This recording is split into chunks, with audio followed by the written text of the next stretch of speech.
pada kesempatan ini, kali ini saya akan menjelaskan tentang sejarah kolonialisme Afrika Barat.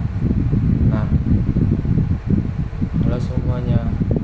Pada video kali ini saya akan membahas mengenai sejarah kolonialisme di Afrika Barat. Semoga penjelasan ini dapat bermanfaat bagi kita semua. Yang pertama itu pengertian kolonialisme. Nah, sebelum kita bahas lebih dalam atau lebih jauh, ada baiknya kita memahami pengertian dari kolonialisme itu sendiri. Kolonialisme merupakan istilah yang berasal dari kata kolonus, artinya adalah menguasai.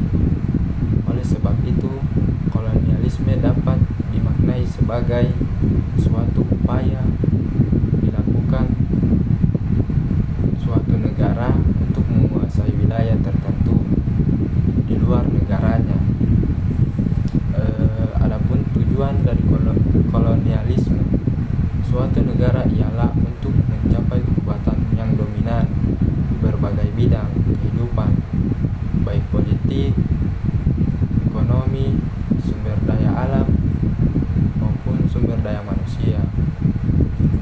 Hal ini terjadi sebab sebuah negara yang ingin melakukan kolonialisme tidak memiliki kekayaan bumi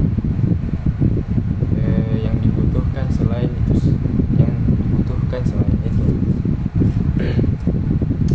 Sebuah negara yang hendak melakukan kolonialisme merupakan negara superior daripada negara lain. Contoh wilayah dengan sumber daya alam yang melimpah untuk dibawa ke negara asalnya, asal penjajah tersebut. Nah, biasanya proses kekuasaan ini berlangsung cukup lama karena dukungan militer yang begitu kuat. Contoh negara yang berhasil menguasai wilayah lain yaitu Belanda, Spanyol, Portugis, dan Inggris.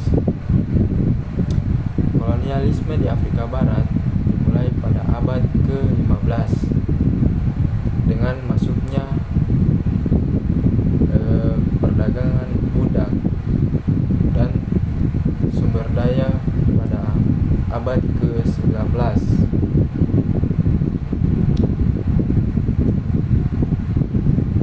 Periode perebutan Afrika terjadi di mana negara-negara Eropa seperti Inggris, Prancis, dan Portugal menguasai hampir seluruh benua. Yang pertama itu Konferensi Berlin pada tahun 1884 membagi Afrika tanpa mempertimbangkan etnis lokal, sehingga hanya Ethiopia dan Liberia yang tetap merdeka. Penjajahan ini membawa eksploitasi ekonomi termasuk pertanian, kapas, dan coklat untuk pasar Eropa. Pengaruh kolonialisme Eropa terhadap budaya Afrika Barat. Kolonialisme Eropa di Afrika Barat membawa dampak signifikan terhadap budaya lokal. Eksploitasi ekonomi mengakibatkan penipisan sumber daya dan perampasan tanah yang mengganggu tatanan sosial tradisional. Pengenalan agama asing dan nilai-nilai Eropa merusak identitas budaya asli, menimbulkan konflik antar suku dan disintegrasi sosial. Masyarakat terpaksa meninggalkan tradisi mereka yang menyebabkan hilangnya kepercayaan diri dan trauma sejarah yang berkepanjangan. Meski ada beberapa dampak positif seperti pendidikan formal dan infrastruktur kerugian budaya, jauh lebih mencolok kolonialisme di Afrika Barat memiliki tujuan dan dampak yang kompleks